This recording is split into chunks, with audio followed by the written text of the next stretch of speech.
আসসালামু আলাইকুম। আশা করি সবাই ভালো আছেন। আজকে শুরু করব মুরগি রান্না। দেখা যাক কেমন হয়। দেখো, একটু তেল দিয়ে দিলাম পরিমাণ মতো।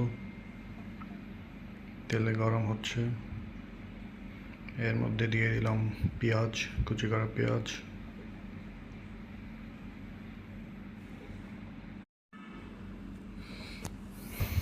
পেঁয়াজ নাড়াচাড়া করছি, দিয়ে দিলাম মুরগির মাংস দিচ্ছি আস্তে আস্তে।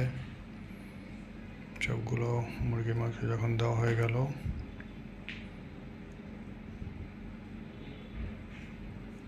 একটু নেড়ে দিচ্ছি, পেঁয়াজের সাথে মিশিয়ে দিচ্ছি।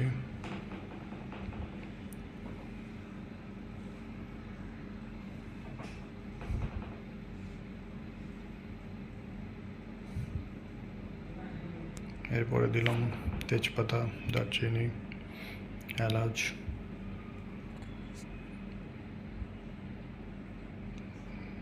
তারপরে দেব হচ্ছে হলুদ গুঁড়ো, মরিচ গুঁড়ো, মশলাপাতি যা আছে সবই দিয়ে দিব আস্তে আস্তে।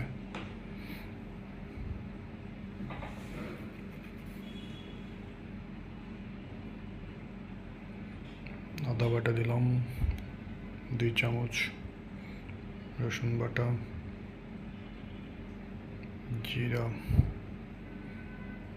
জিরা গুঁড়া, মরিচ গুঁড়া,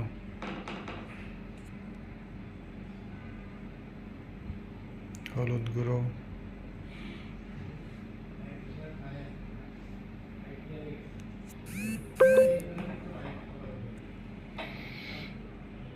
কষায় নিলাম। একটু পানি দিয়ে দিলাম সিদ্ধ করার জন্য। আর অল্প একটু দিয়ে দিলাম হচ্ছে ব্ল্যাক পেপার, কালো গোলমরিচ। দেখেন রান্না হয়ে গেল আর কি, আমার পুরোপুরি রান্না শেষ। পরিবেশন করেছি। বাবা।